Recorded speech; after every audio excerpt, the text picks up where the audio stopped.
¿Sabes reconocer a un falso maestro si estuviera frente a ti? Y si usara la Biblia, citara versículos, hablara con elocuencia y aún prometiera todo aquello que tu corazón desea escuchar. El apóstol Pedro, ya próximo al final de su vida, escribió una carta cargada de urgencia y discernimiento. No para los de afuera, sino para los de adentro. Sabía que el mayor peligro para la fe no vendría de afuera de las paredes de la iglesia, sino que se levantaría exactamente de donde menos se espera. Mientras muchos se distraen con voces agradables, promesas fáciles y una fe sin cruz, Pedro nos llama de vuelta a la esencia del Evangelio, a una fe firme, probada, protegida por la verdad e inmune al engaño. Hay gente que prefiere taparse los oídos, pero si eres del tipo que prefiere abrir los ojos, entonces este canal es tu lugar. Haz clic para suscribirte y mantente cerca, porque hay muchas cosas que no se dirán en ningún lugar, pero se hablarán aquí.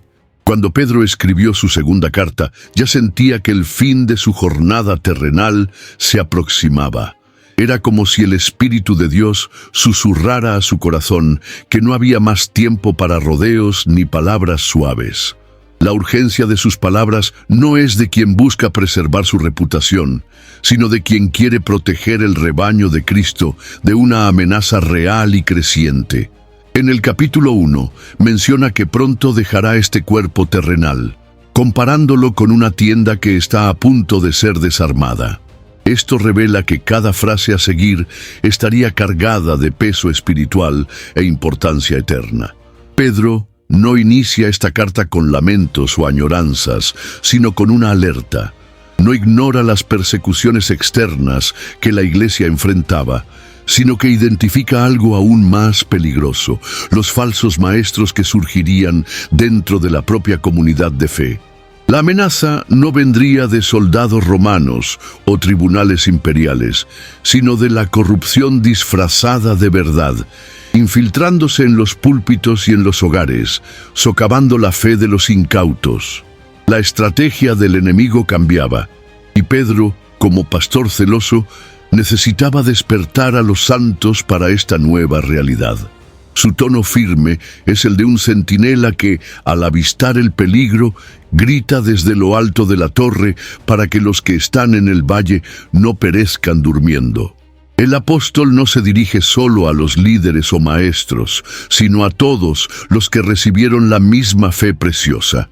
Esto significa que la vigilancia espiritual es una responsabilidad compartida por todo creyente. Guardar la fe en tiempos de engaño no es tarea exclusiva de teólogos o predicadores experimentados, sino también del nuevo convertido, del joven que comienza a caminar con Cristo y del anciano que ya ha visto muchos vientos de doctrina soplar.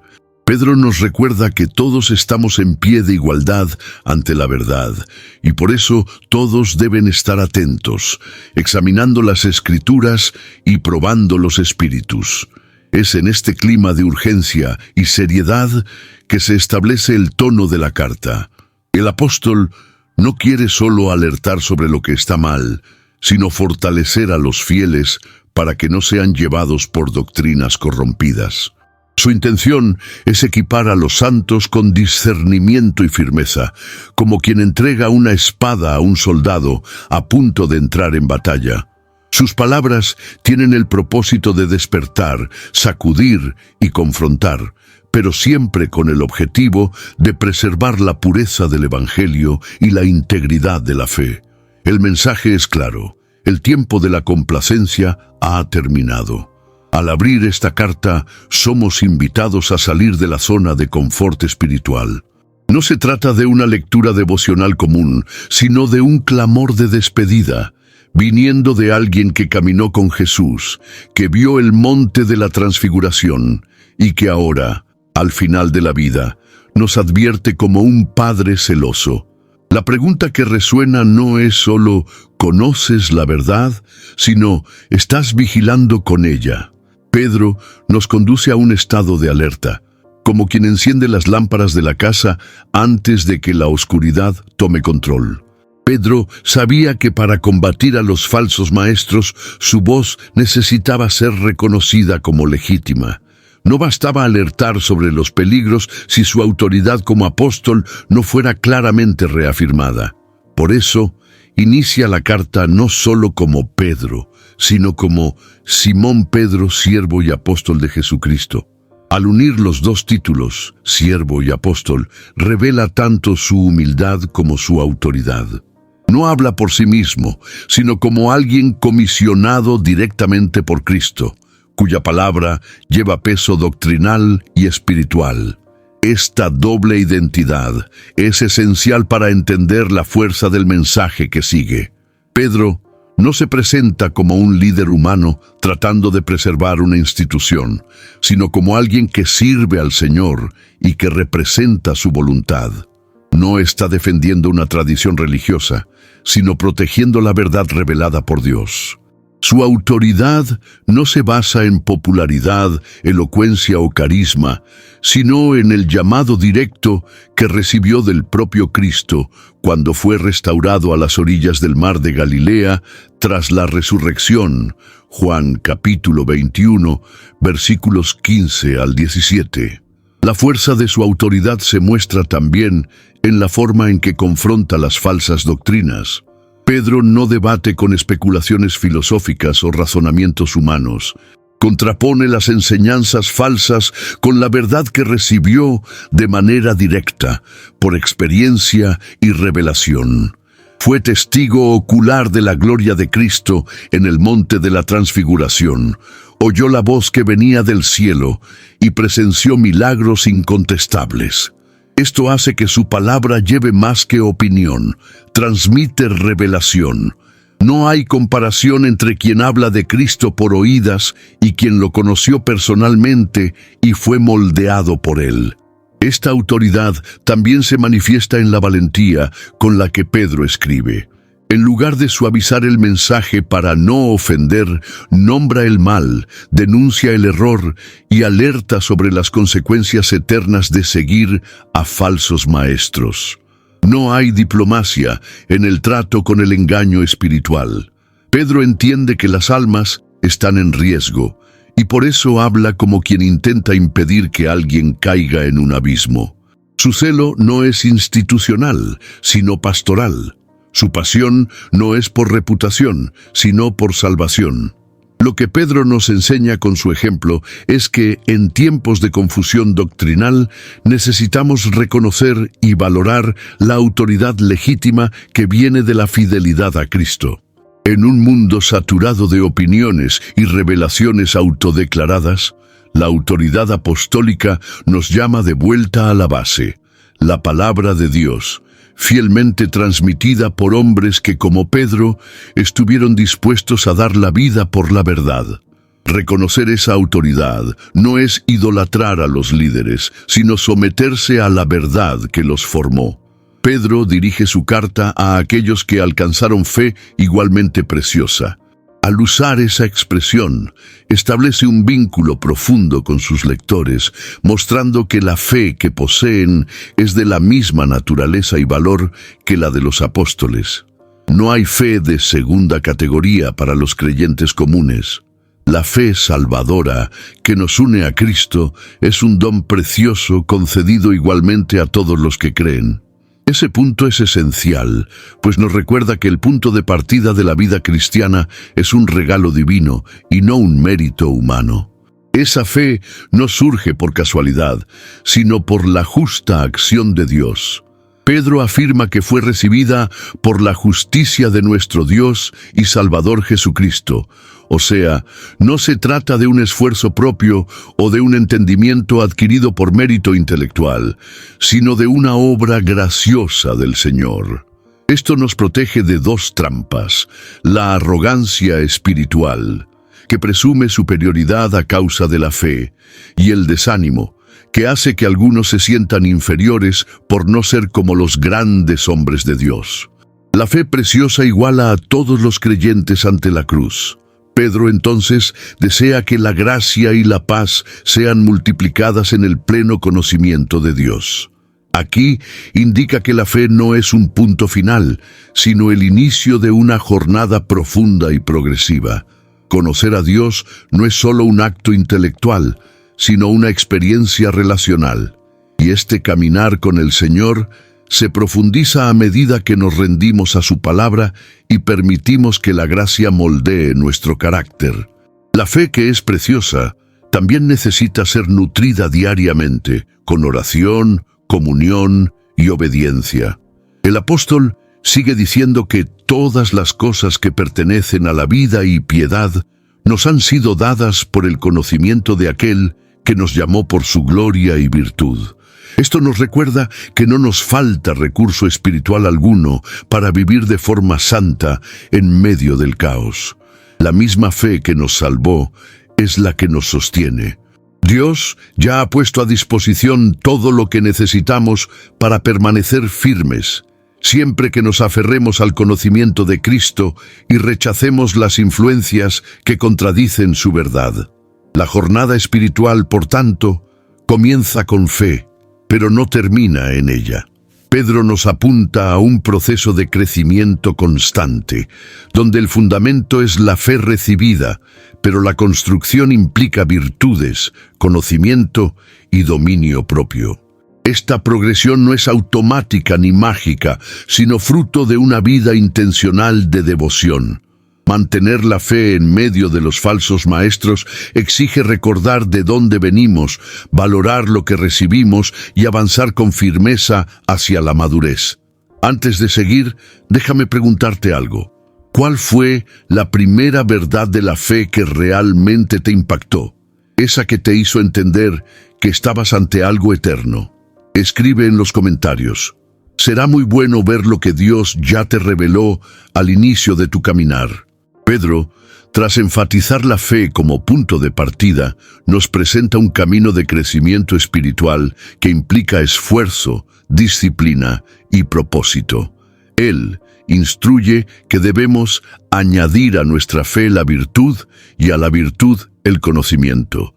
Y así continúa con una lista de cualidades que deben ser cultivadas intencionalmente. Esta progresión no es decorativa, sino esencial para fortalecer el alma contra los ataques del error. Cada virtud funciona como un escudo que protege el corazón del creyente de las influencias sutiles que intentan corromper la verdad. La fe sola, si no va acompañada de transformación práctica, corre el riesgo de volverse estéril. La construcción de esta madurez se presenta casi como una escalera espiritual.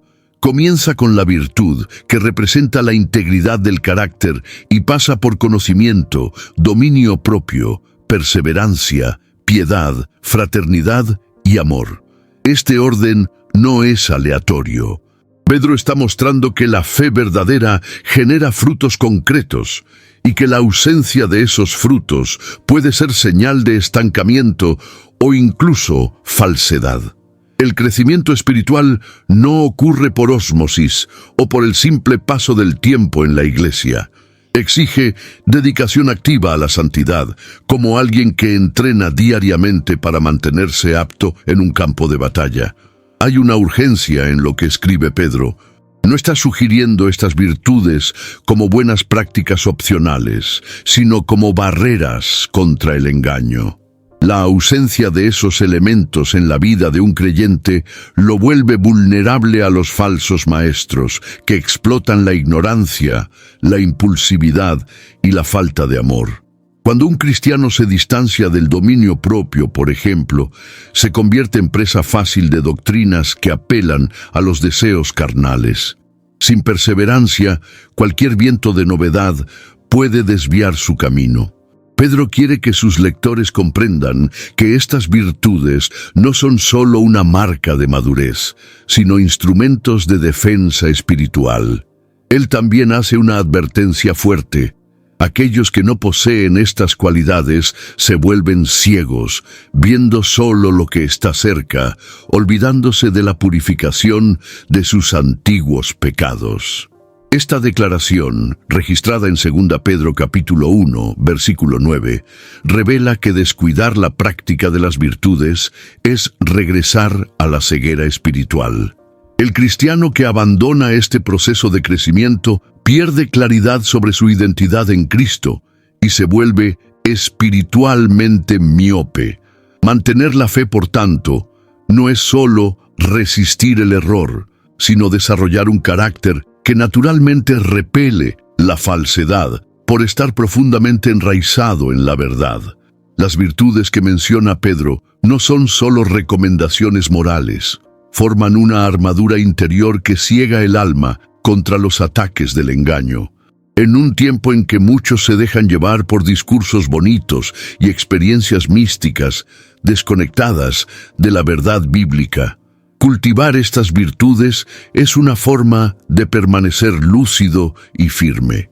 Cada etapa de esta escalera espiritual es un paso más en dirección a la semejanza con Cristo y un paso menos en la vulnerabilidad a los falsos maestros. Con el corazón de un pastor que sabe que el rebaño puede fácilmente dispersarse, Pedro escribe que siempre recordará a los creyentes de estas verdades, incluso sabiendo que ya las conocen. La repetición, en este caso, no es señal de redundancia, sino de sabiduría. El apóstol comprende que la verdad puede ser olvidada no por rechazo consciente, sino por negligencia sutil. Es por eso que insiste en mantener viva la memoria de la sana doctrina como una alarma que suena antes del peligro. La fe no se pierde de una vez, ella escapa por las grietas de la distracción. Pedro revela que su tiempo se está agotando. Él dice que pronto dejará este cuerpo, como quien desarma una tienda y desea dejar un legado que continúe resonando incluso tras su partida. La carta es su intento de grabar la verdad en los corazones de los santos, para que, incluso después de su muerte, ellos puedan recordar el camino correcto. Este gesto no es de autopromoción, sino de celo pastoral. Pedro entiende que el olvido espiritual es el terreno fértil donde las mentiras echan raíces. Por eso, escribe con el peso de alguien que sabe que sus palabras pueden ser la última línea de defensa contra el colapso de la fe. En 2 Pedro, capítulo 1, versículo 12 al 15, deja claro que el conocimiento de la verdad necesita ser constantemente reavivado. Esto nos enseña que no basta con haber oído una poderosa predicación o haber tenido una experiencia impactante. El corazón humano es como una casa que, si no es barrida regularmente, pronto acumula polvo. Y este polvo del olvido espiritual puede volvernos insensibles al error. Pedro, al insistir en la memoria, nos está mostrando que la vigilancia comienza por la memoria. Recordar las promesas, las enseñanzas y el carácter de Dios es una forma de mantener el alma encendida. Es en este punto que comprendemos por qué tantos creyentes, incluso bien intencionados, terminan desviándose. No rechazan la verdad de forma agresiva, sino que simplemente la dejan escurrir entre los dedos de la rutina. Cambian la meditación diaria por la prisa, sustituyen la comunión por la distracción y poco a poco abren espacio para voces alternativas. La mente que no se alimenta de la verdad será inevitablemente ocupada por versiones distorsionadas de la misma. El olvido no es neutro, prepara el terreno para el engaño. Pedro entonces nos invita a desarrollar una fe que se recuerda, una devoción que revisita las verdades fundamentales, recordar la palabra, recauntar las promesas, recitar las enseñanzas. Todo esto fortalece la mente contra los ataques del falso enseñanza. No se trata de un ritual vacío, sino de un ejercicio vital. La memoria de la verdad es el escudo que protege la fe contra la corrosión silenciosa del olvido. Y cuanto más atentos estemos a esta práctica, menos espacio habrá para que los falsos maestros echen raíces en nuestro corazón. Pedro, al afirmar que no siguió fábulas ingeniosamente inventadas, sino que fue testigo ocular de la majestad de Cristo, Hace una distinción vital entre revelación divina e imaginación humana. Él recuerda el episodio de la Transfiguración, donde vio al propio Jesús resplandeciente en gloria y oyó la voz del Padre diciendo: «Este es mi Hijo amado, en quien me complazco». Este relato está registrado en 2 Pedro capítulo 1, versículos 16 al 18. Al traer esta memoria a colación, Pedro reafirma que su mensaje no nace de especulaciones, sino de una experiencia real con la divinidad. Esto es crucial en un tiempo en que muchos estaban prestando oídos a mitos bien narrados, pero carentes de verdad. La relevancia de este testimonio no está solo en el evento en sí, sino en el contraste que crea con los falsos maestros. Estos fabrican doctrinas para agradar a los oídos, manipulan textos y ofrecen experiencias que suenan espirituales, pero carecen de fundamento. Pedro no necesita estas invenciones porque él vio, oyó y fue marcado por la presencia de Dios. Ofrece una fe que se ancla en la realidad de la gloria de Cristo y no en los caprichos humanos. Esto nos enseña que la verdadera autoridad espiritual está arraigada en encuentros auténticos con Dios, no en discursos persuasivos. Pero Pedro no se detiene ahí. Tras relatar su experiencia en la montaña, exalta aún más la profecía de las Escrituras, llamándola la palabra profética más segura. Reconoce que aunque haya vivido un momento extraordinario, es la palabra escrita la que debe guiar a la Iglesia. La experiencia no sustituye la revelación registrada. La seguridad del pueblo de Dios no está en la elocuencia de sus líderes o en las emociones que viven, sino en la fidelidad a las Escrituras. Pedro señala el camino para discernir el error, aferrarse firmemente a la palabra como a una lámpara que brilla en lugar oscuro. Esta enseñanza corrige un error común en nuestros días, la sobrevaloración de las experiencias espirituales en detrimento de la Biblia. Pedro nos muestra que incluso habiendo tenido uno de los encuentros más gloriosos descritos en el Nuevo Testamento, considera la profecía escrita como más segura. Nos alerta que cuando la verdad no está arraigada en las Escrituras, se vuelve vulnerable a la distorsión. Los falsos maestros saben esto y, por eso, muchas veces evitan textos difíciles o distorsionan pasajes fuera de contexto para justificar sus engaños. Al valorar tanto su experiencia como la palabra profética, Pedro entrelaza un hilo de verdad que conecta el cielo con la tierra, la montaña de la Transfiguración, con las páginas de las Escrituras. Nos enseña que la fe no necesita elegir entre razón y revelación, entre experiencia y escritura. Ambas son importantes, siempre que una esté siempre sometida a la otra. Mantener la fe en este escenario exige discernimiento para saber qué proviene de Dios y qué es solo invención piadosa. Y el estándar para esto continúa siendo la palabra viva, segura y suficiente. Pedro no presenta a los falsos maestros como una posibilidad distante o una amenaza vaga. Él es claro al decir que, así como surgieron falsos profetas entre el pueblo, también habrá falsos maestros entre los creyentes. La comparación con los profetas del Antiguo Testamento es intencional, pues muchos de ellos engañaron al pueblo con visiones falsas y mensajes de paz donde había pecado.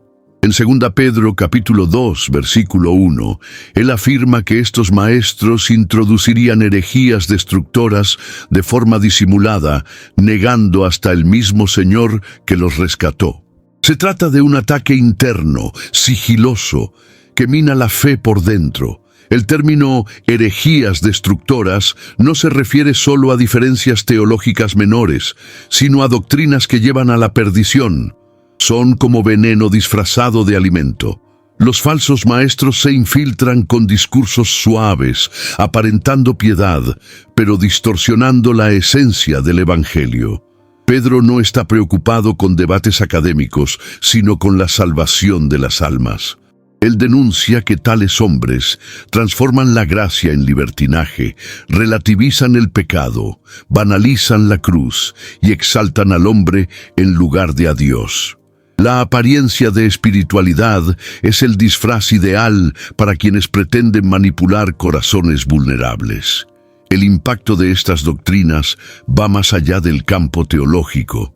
Pedro alerta que muchos seguirán a estos maestros y que por causa de ellos el camino de la verdad será difamado. Esto muestra que el error, cuando no es confrontado, se convierte en popular.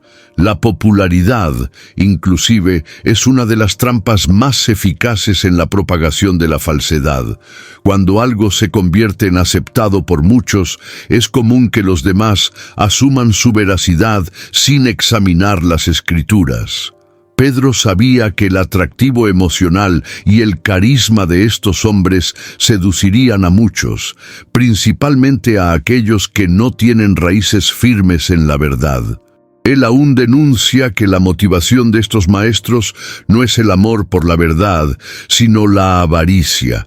Con palabras fingidas, harían comercio de los creyentes, tratando las almas como productos. Esto nos alerta sobre un tipo de liderazgo que usa el nombre de Dios como fachada para enriquecimiento personal y manipulación.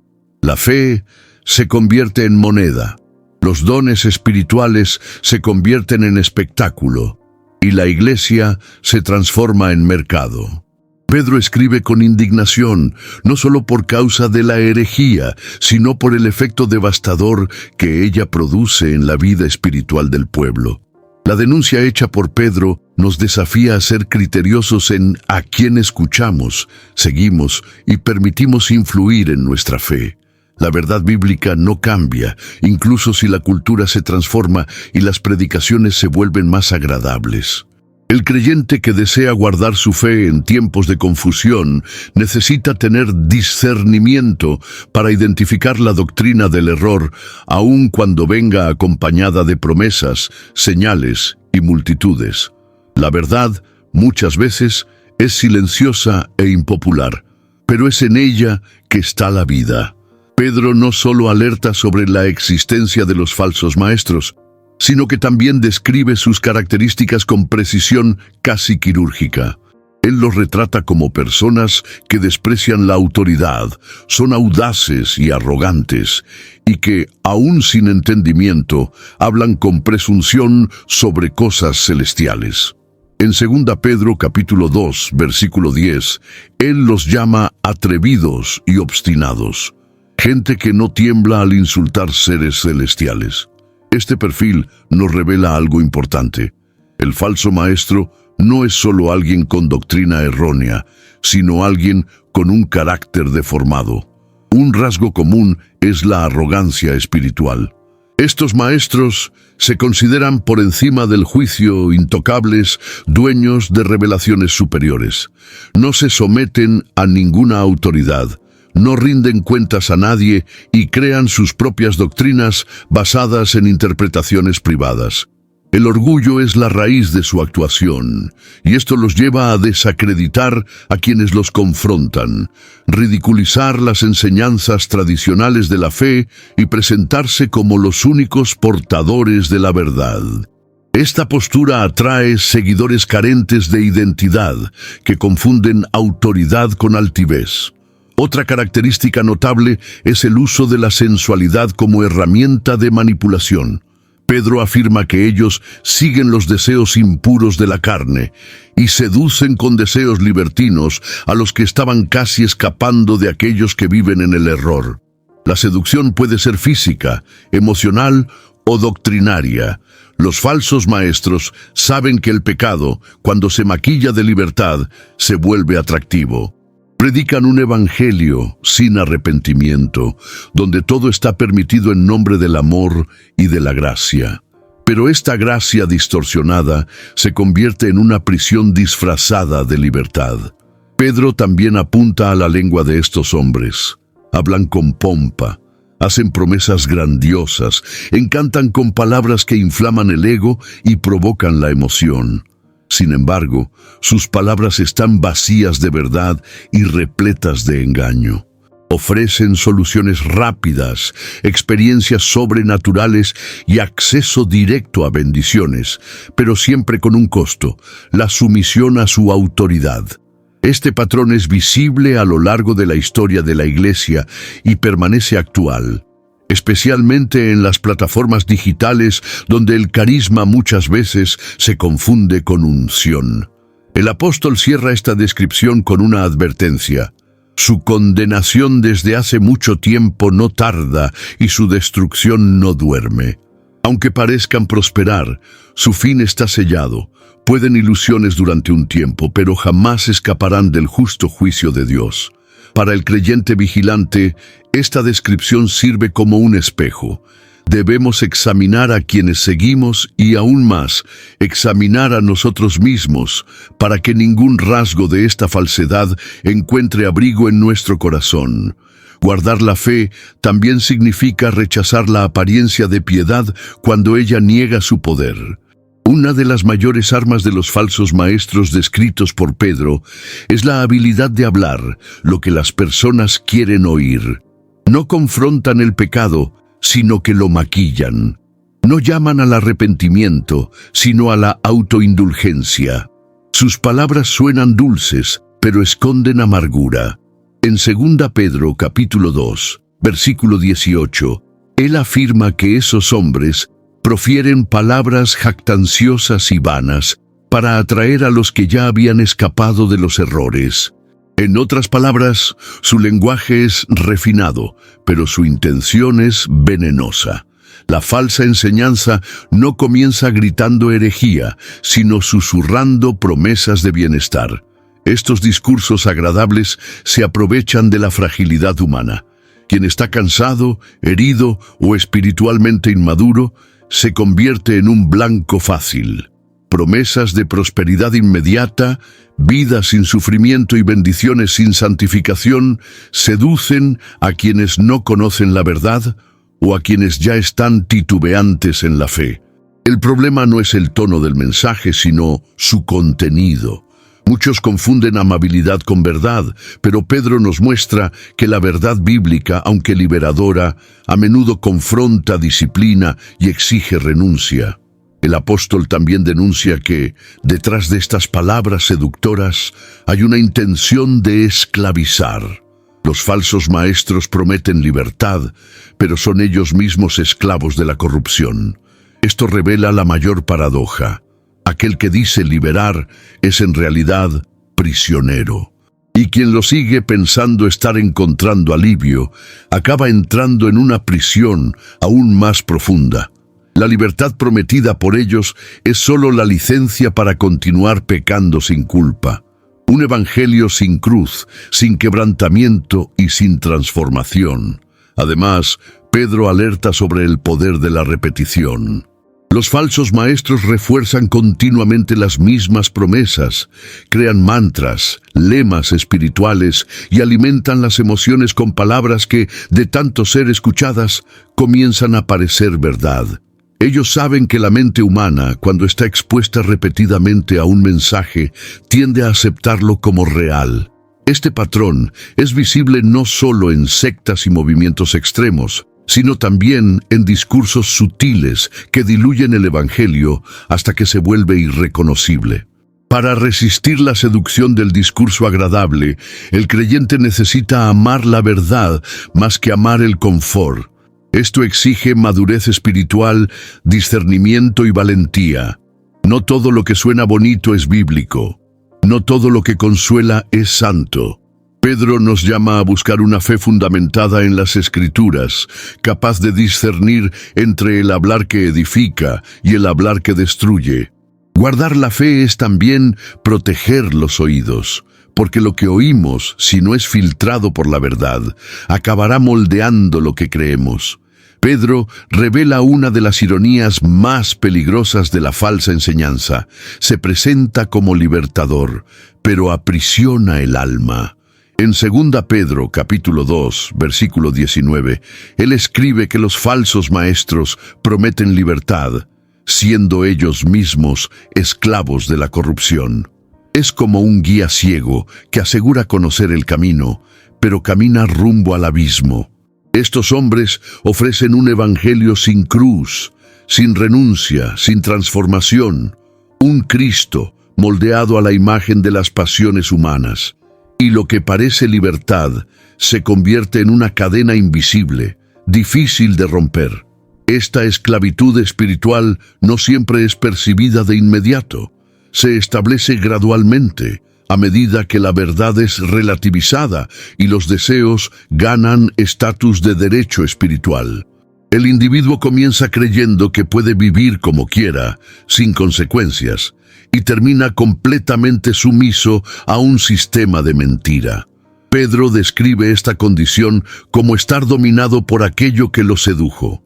Cuando los deseos carnales gobiernan la vida espiritual, el trono de Cristo es sustituido por el altar del ego, y el Evangelio pierde su esencia transformadora. Los falsos maestros no solo toleran el pecado, lo justifican teológicamente. Crean doctrinas que minimizan la gravedad de la iniquidad, utilizando textos fuera de contexto para sostener que Dios entiende o que lo importante es el amor.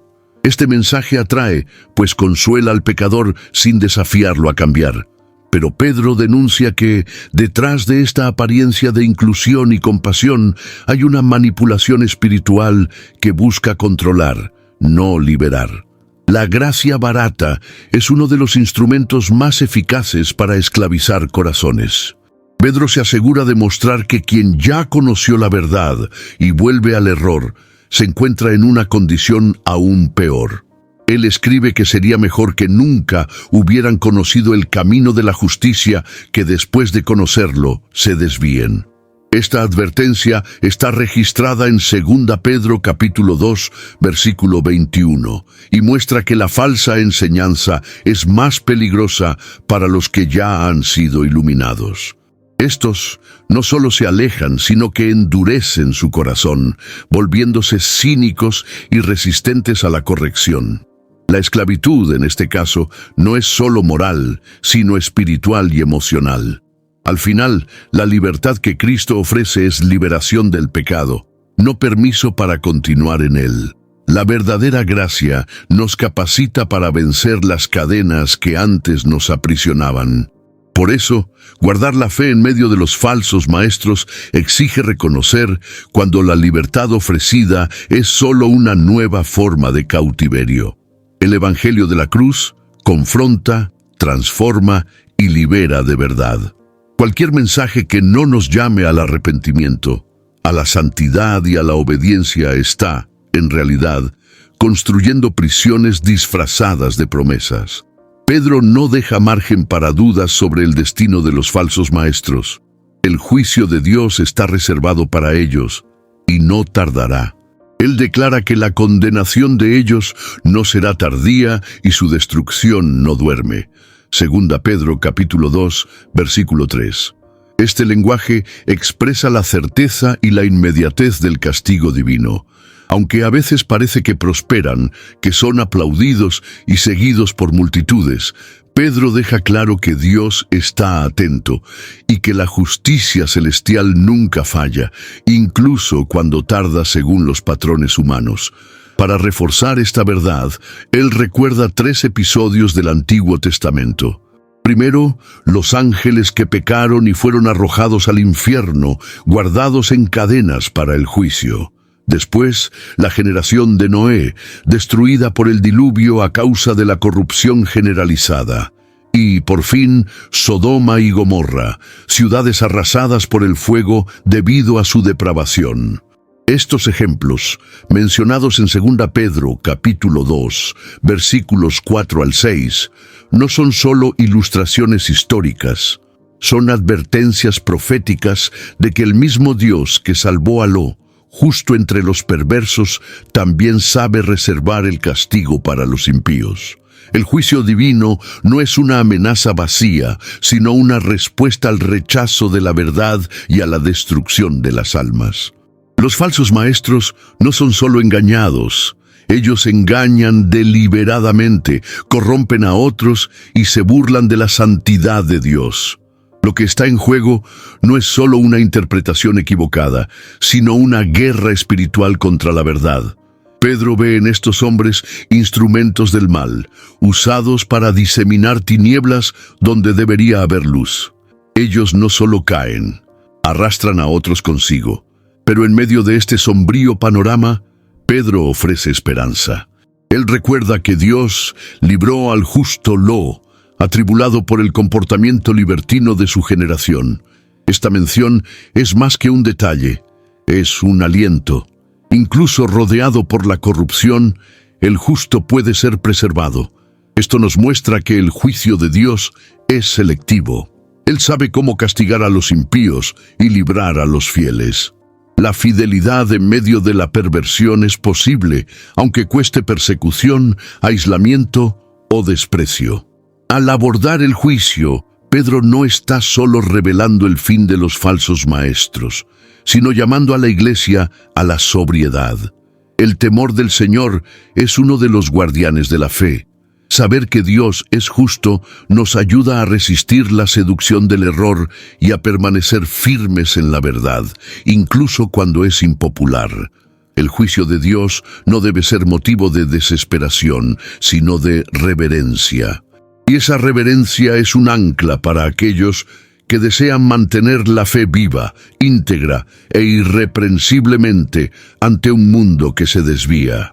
Al recordar el juicio sobre Sodoma y Gomorra, Pedro no está solo mirando al pasado. Él está revelando un patrón de comportamiento que sigue repitiéndose.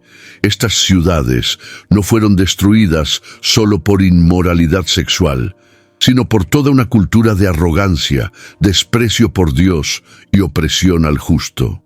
En 2 Pedro capítulo 2, versículo 6, él declara que Dios las redujo a cenizas como ejemplo de lo que sucederá con los impíos.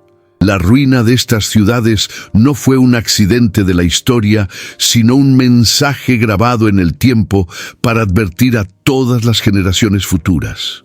El efecto más perverso de la impunidad aparente es la normalización del pecado. Cuando el mal no es confrontado y los impíos prosperan, muchos comienzan a cuestionar si vale la pena mantener la integridad. Eso fue lo que Lot experimentó en Sodoma. Rodeado por hombres violentos e insolentes, vio su alma justa oprimida día tras día. Esta opresión no vino por agresión física, sino por el bombardeo constante de una cultura hostil a la santidad. Es precisamente esta sensación que muchos cristianos viven hoy. Vivir en Sodoma sin ser parte de ella, tratando de mantener el corazón puro en medio de la podredumbre moral. La memoria de Sodoma nos muestra que Dios es paciente, pero no indiferente. Él ve la aflicción de los justos y registra la injusticia de los impíos. Su ira no es precipitada, sino justa y necesaria. Cuando Pedro rescata esta narrativa, está diciendo a los fieles que la aparente libertad de los perversos es pasajera. Dios sabe exactamente cuándo intervenir y su justicia será completa. El silencio del cielo no es aprobación, es solo la espera por el momento adecuado para actuar. Sin embargo, esta memoria también sirve como advertencia para la Iglesia. Si la impiedad crece y no encuentra resistencia entre los santos, algo está mal. Lot fue salvo, pero perdió a su familia en el proceso. Esto nos enseña que incluso siendo preservados por Dios, podemos sufrir pérdidas si no estamos vigilantes. El justo no debe solo sobrevivir a Sodoma, debe clamar contra ella, interceder, influir, anunciar la verdad. Pedro no quiere solo consolar a los fieles, sino despertarlos a la responsabilidad de vivir como luz en medio de las tinieblas. La impunidad, cuando es tolerada, adormece la conciencia, y cuando eso sucede, la fe comienza a debilitarse. Pedro nos llama a mantener viva la memoria del juicio de Dios como un antídoto contra la anestesia espiritual. Recordar a Sodoma es recordar que Dios no se deja escarnecer. Y también es una invitación a vivir con temor, firmeza y pureza, incluso cuando todo a nuestro alrededor clama por lo contrario. Pedro pinta un cuadro sombrío al hablar de aquellos que, después de conocer el camino de la justicia, se vuelven deliberadamente hacia el error. En 2 Pedro, capítulo 2, versículo 22, él recurre a dos proverbios fuertes. El perro volvió a su vómito y la cerda lavada volvió a revolcarse en el lodo. Estas imágenes no son meramente ilustrativas, sino que llevan un peso profundo. Ellas revelan el proceso de regresión espiritual. Cuando alguien, en lugar de progresar en el camino de la verdad, decide retroceder a la vieja naturaleza y pierde totalmente el discernimiento espiritual. Ese retorno al pecado no es solo moral, sino también intelectual y espiritual. El individuo deja de razonar espiritualmente y su fe se vuelve ciega, dominada por emociones, pasiones o presiones culturales. La razón espiritual, que debería ser moldeada por la palabra e iluminada por el Espíritu, se apaga. El creyente que ya discernió entre lo santo y lo profano, ahora comienza a relativizar todo, abriendo puertas a herejías y prácticas contrarias al Evangelio. Esto nos muestra que la apostasía no comienza con una negación explícita de Cristo, sino con el abandono sutil de la mente renovada. La decadencia espiritual, por lo tanto, es gradual. Primero, hay un abandono de la vigilancia. Luego, una tolerancia al error, seguida de una aceptación de la mentira, hasta que, por fin, hay una entrega completa a la ceguera. Pedro no trata este proceso con ligereza. Él muestra que es trágico y ofensivo a Dios. Volver al error después de conocer la verdad es una profanación de la gracia. No se trata de tropiezos ocasionales, sino de un hundimiento consciente en el barro que antes fue abandonado, como si la cruz no tuviera valor suficiente para transformar. Este tipo de ceguera espiritual también es alimentado por líderes corruptos que justifican tal comportamiento como normal, humano o incluso relevante para los tiempos actuales. El Evangelio es moldeado a las conveniencias culturales y la santidad es vista como legalismo obsoleto. Pedro grita contra este engaño. Él clama para que los creyentes vean nuevamente, para que vuelvan a la razón espiritual, para que evalúen sus vidas a la luz de la eternidad. La fe sin discernimiento se vuelve superstición. La devoción sin entendimiento se convierte en religiosidad vacía. Mantener la visión espiritual clara requiere vigilancia continua. No basta con haber visto la verdad una vez. Es necesario permanecer en ella. El llamado de Pedro resuena en nuestros días como un apelo a la lucidez espiritual. La fe no puede ser un salto a la oscuridad, sino un caminar a la luz de la revelación de Dios. Cuando la mente es sumisa al Espíritu y el corazón se mantiene anclado en la palabra, la fe no se pierde, no se ciega, no retrocede. Ella permanece firme, incluso cuando el mundo entero intenta arrastrarla de vuelta al fango. En el 3er capítulo de su carta, Pedro cambia el enfoque del juicio de los falsos maestros a un problema igualmente peligroso: el escarnio respecto a la promesa de la venida de Cristo. Él alerta que en los últimos días surgirían burladores, andando según sus propias pasiones y diciendo: ¿dónde está la promesa de su venida?, como se registra en 2 Pedro, capítulo 3, versículo 4. Este cuestionamiento no es fruto de una búsqueda sincera de respuestas, sino de una burla cargada de incredulidad. Los burladores intentan socavar la esperanza de los santos con argumentos basados en la aparente demora del cumplimiento profético. La estrategia de estos burladores es la ridiculización de la esperanza cristiana. Ellos no solo niegan la venida del Señor, sino que también utilizan la continuidad de la vida cotidiana como prueba de que nada cambiará. Desde los tiempos antiguos, todo permanece como está. Dicen ellos, como si la ausencia de juicio fuera prueba de la inexistencia de Dios. Este pensamiento ha ganado fuerza, incluso dentro de círculos cristianos, donde la expectativa por la venida de Cristo a menudo queda de lado, sustituida por una fe enfocada solo en el presente. Pedro combate esta mentalidad mostrando que la historia no es cíclica, camina hacia un desenlace definido por Dios. Él recuerda que esos mismos que niegan el futuro ignoran el pasado. Olvidan que Dios ya intervino antes, como en el diluvio en los días de Noé, cuando el mundo fue destruido por el agua. Este recuerdo sirve como prueba de que el juicio puede tardar, pero nunca falla. La aparente demora de Dios no es señal de debilidad o inercia, sino de misericordia. Pedro escribe que el Señor no tarda en cumplir su promesa, sino que es paciente, no queriendo que nadie se pierda, sino que todos lleguen al arrepentimiento. Una afirmación presente en 2 Pedro capítulo 3, versículo 9. Al ignorar la promesa de la vuelta de Cristo, los burladores intentan desestructurar la esperanza de los fieles. Pero Pedro no permite que eso suceda. Él reaviva en el corazón de los creyentes la expectativa gloriosa de la manifestación del Señor. La esperanza en la vuelta de Cristo no es un detalle doctrinal, es un pilar de la fe cristiana. Es ella la que da sentido a la renuncia, fuerza en la prueba y valentía en la persecución. Quien pierde esa esperanza, pierde el eje que sostiene la fidelidad en tiempos difíciles. Ante la burla de los impíos, Pedro nos invita a mantener los ojos fijos en la eternidad. No debemos medir la veracidad de la promesa de Dios con la regla del tiempo humano. La fidelidad divina está intacta, y el retorno de Cristo es tan seguro como el amanecer del sol.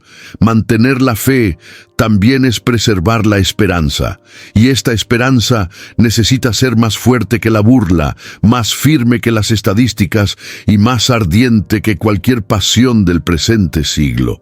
Para Pedro, la cuestión del tiempo es crucial para entender la tensión entre la promesa divina y la espera humana. Él escribe que un día para el Señor es como 1000 años y 1000 años como un día, como se registra en 2 Pedro capítulo 3, versículo 8. Esta afirmación no tiene la intención de confundir, sino de recordarnos que Dios opera fuera de nuestra cronología. El tiempo, que para nosotros es lineal y limitado, para Él es solo una herramienta entre muchas. Pedro quiere realinear la perspectiva de la Iglesia. La demora aparente del cumplimiento profético no es un error de agenda, sino parte del plan misericordioso del cielo. Muchos creyentes, al no ver la promesa cumplirse en su tiempo ideal, entran en crisis. La duda comienza a corroer la fe y la ansiedad sustituye la esperanza. Pedro combate esto con una verdad poderosa. Dios no está atrasado, Él está siendo paciente. El tiempo que parece largo para nosotros es, en realidad, una ventana abierta para el arrepentimiento. Cada nuevo día es una oportunidad de salvación para más un alma. En lugar de irritarnos con la espera, deberíamos verla como expresión del amor divino. La misericordia de Dios es mayor que la prisa de los hombres. Esa perspectiva nos invita a la madurez espiritual. En vez de una fe inmediatista que exige resultados ahora, somos llamados a una fe perseverante que confía incluso cuando no ve. Pedro está preparando a los creyentes para vivir no solo en la expectativa de la promesa, sino en el contentamiento diario con la fidelidad de Dios. La esperanza que sobrevive al tiempo es la forma más pura de confianza. Y esa esperanza necesita ser alimentada por la palabra, por la oración y por la comunión con el Espíritu Santo. Pedro también advierte que el día del Señor vendrá como ladrón, es decir, de forma repentina, inesperada, sorprendiendo a aquellos que viven distraídos. Esto está descrito en 2 Pedro capítulo 3, versículo 10. El cielo pasará con gran estruendo, los elementos se desharán con fuego abrasador, y la tierra será expuesta en su totalidad. Esta imagen no es para provocar miedo, sino reverencia. Saber que la historia tiene un final definido debe impulsarnos a la santidad, al celo y a la preparación continua. No estamos aquí para construir imperios, sino para preparar corazones. Mientras el mundo ignora o se burla, la Iglesia debe permanecer vigilante, anclada en la esperanza y atenta al mover de Dios. El tiempo del Señor no es una amenaza, sino una promesa. Y cada segundo que Él retrasa su venida es una oportunidad para fortalecer la fe, testificar con amor y esperar con expectativa. Pedro nos recuerda que la verdadera esperanza no depende de fechas, sino de la confianza en el carácter inmutable de Dios. Y esa esperanza es el ancla que nos impide naufragar en tiempos de demora. Después de exponer con claridad el juicio venidero y la certeza del regreso de Cristo, Pedro nos hace una pregunta que resuena hasta hoy. ¿Qué tipo de personas deben ser ustedes? Esta pregunta está en 2 Pedro capítulo 3, versículo 11, y no se refiere solo al comportamiento moral, sino al estilo de vida que debe estar marcado por la santidad y la piedad. Él nos muestra que la esperanza cristiana no es pasiva. No es una espera con los brazos cruzados, sino una espera activa, moldeada por la transformación del carácter. La fe que anticipa el regreso del Señor es la misma que purifica el corazón día tras día. La santidad, aquí, no se presenta como un ideal religioso inalcanzable, sino como un modo de vivir, una elección diaria de separación del pecado y consagración a Dios. No es algo que hacemos para merecer la salvación, sino una respuesta natural a la certeza de que la historia avanza hacia un encuentro con el Creador. Pedro no está fomentando el legalismo, sino el celo. Él sabe que solo aguarda con reverencia quien realmente cree. Quien cree que el cielo es real y el juicio es cierto, vive con el corazón en alto y los pies firmes en la justicia. La piedad, por su parte, es la expresión externa de esa santidad. Ella aparece en las actitudes, en las palabras, en la forma en que tratamos al prójimo.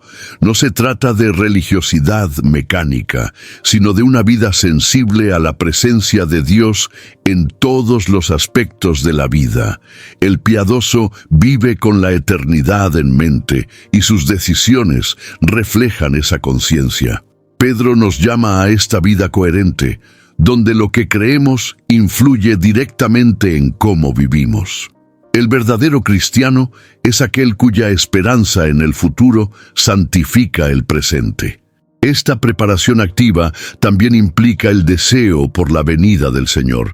Pedro dice que debemos esperar y apresurar el día de Dios, un término intrigante que muestra que nuestra vida aquí puede, de alguna manera, cooperar con los propósitos eternos. Esto está registrado en 2 Pedro, capítulo 3, versículo 12. Cada alma alcanzada, cada acto de justicia, cada oración sincera contribuye al avance del reino. La Iglesia no es un espectador de la historia, sino un participante activo del plan divino. La santidad, por lo tanto, no es solo una defensa contra el pecado, sino también una herramienta para apresurar la manifestación de la gloria de Dios. Esperar con santidad y piedad es como mantener el aceite en las lámparas, como las vírgenes prudentes de la parábola. Es vivir listos, no por miedo, sino por amor. El fin se acerca, y Pedro no quiere que seamos sorprendidos, sino encontrados irreprochables, en paz, en plena comunión con el Señor. Esta es la expectativa de quien ama su venida. Una vida limpia, un corazón sensible y un alma que incluso en un mundo caótico se mantiene firme en la luz de la verdad. En medio de tantas advertencias y profecías, Pedro termina su carta con una preocupación pastoral muy clara: que los creyentes no sean llevados por el error de los insubordinados, llegando a caer de su firmeza. Esta exhortación está en 2 Pedro capítulo 3, versículo 17, y apunta hacia la necesidad de estabilidad espiritual. La fe no es solo un sentimiento que nos acompaña, sino una convicción que necesita de raíces profundas. En tiempos de confusión y falsedad, el mayor riesgo no es ser atacado, sino ser avalado. La firmeza espiritual no se construye solo en momentos de euforia, sino en el día a día de la obediencia.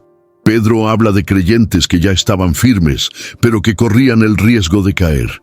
Esto muestra que nadie está inmune. Incluso los que caminan desde hace décadas con Cristo deben mantener el cuidado con la doctrina, con las relaciones y con el alma misma. La estabilidad no es algo automático. Es fruto de disciplina espiritual, de vigilancia constante y de humildad para reconocer las propias vulnerabilidades. El error de los insubordinados, como los llama Pedro, es precisamente el rechazo de la autoridad divina. No quieren límites, no se someten a las Escrituras, no aceptan corrección. Son estos los que promueven doctrinas destructivas, disfrazadas de libertad, pero que roban la seguridad de los incautos. Estar rodeado por esta influencia puede llevar hasta a los más maduros a cuestionar su fe, sus convicciones y hasta la naturaleza de Dios. Por eso, Pedro nos alerta. Estén atentos, no se dejen llevar, permanezcan inquebrantables. Este llamado a la estabilidad también apunta hacia el poder de la comunión. Nadie permanece firme solo. La iglesia es el ambiente donde la fe se fortalece, donde la verdad es enseñada y los corazones son reorientados. Es en el cuerpo de Cristo que recordamos quiénes somos, de dónde venimos y a dónde vamos. Pedro, con el corazón de pastor, desea que los santos no solo resistan, sino que permanezcan constantes, convictos, firmes en la esperanza que profesan. La estabilidad espiritual es la capacidad de permanecer de pie cuando todo a tu alrededor se está desmoronando. Es una fe que no vacila ante el caos, una esperanza que no se apaga en la oscuridad. Pedro sabía que sus lectores enfrentarían tiempos difíciles, por eso termina su carta con este llamado sincero: guarden la fe, cuiden de sus mentes, fortalezcan su espíritu, porque la firmeza hoy es lo que garantiza la fidelidad mañana. Como última instrucción de su carta, Pedro escribe con ternura y profundidad: antes, crezcan en la gracia y en el conocimiento de nuestro Señor y Salvador Jesucristo, como está en 2 Pedro capítulo 3, versículo 18. Esta frase no es solo un hermoso cierre, sino el resumen de todo lo que ha sido enseñado. Crecer en la gracia es más que evitar el error, es avanzar en la verdad. Es convertirse día a día en más sensible a la voluntad de Dios, más dependiente de su misericordia y más lleno del carácter de Cristo. La gracia no es solo un punto de partida, sino un campo fértil donde la fe debe florecer continuamente. Muchos imaginan que basta con haber sido alcanzados por la gracia al comienzo del viaje. Pedro, sin embargo, muestra que esta gracia necesita ser profundizada, ampliada, vivida en niveles más intensos. Y esta profundidad ocurre a medida que conocemos más a Jesús. El conocimiento aquí no es meramente intelectual, sino experiencial. Una relación real, constante, íntima con el Salvador. Este crecimiento en la gracia también es una forma de protección. Cuanto más un creyente se adentra en la verdad, menos espacio hay para el engaño. Las raíces que descienden en el suelo de la palabra se vuelven firmes lo suficiente para resistir las tempestades de la herejía. Crecer es un movimiento activo contra la estagnación espiritual. La fe que no crece corre el riesgo de morir ahogada por las preocupaciones de este mundo o por las mentiras bien elaboradas de los falsos maestros. Pedro entiende que la única defensa duradera es una fe viva, que no se acomoda, sino que avanza. La carta termina con un acto de adoración. A Él sea la gloria, ahora y en el día eterno. Es como si Pedro dijera: no importa cuánto colapse el mundo, la gloria de Cristo permanece. La madurez espiritual reconoce que todo converge hacia Él, nuestro crecimiento, nuestra lucha, nuestra perseverancia. Guardar la fe no es un fin en sí mismo, sino parte del testimonio que glorifica a Dios ante un mundo que lo rechaza. La gracia nos alcanza, pero también nos transforma. Y esta transformación es la mayor evidencia de que permanecemos firmes en la verdad. Cerrar con crecimiento es el recordatorio de que nadie ha llegado al final del viaje. Mientras esperamos la manifestación gloriosa de Cristo, nuestra llamada es crecer, en amor, en obediencia, en reverencia, en comunión. Pedro no deja a sus lectores con miedo, sino con una invitación. Avancen, no se detengan. Crezcan en la gracia, porque en ella está la fuerza, la luz, el sustento y la victoria sobre toda forma de engaño. Mucha gente hoy ya no quiere escuchar más sobre santidad, verdad o juicio. Pero si aún crees que la palabra debe ser anunciada con claridad y firmeza, haz que este mensaje llegue más lejos. Comparte con quien lo necesita. Escribe aquí abajo lo que más te despertó. Y si aún no estás suscrito, llegó la hora de caminar con quienes no negocian la verdad.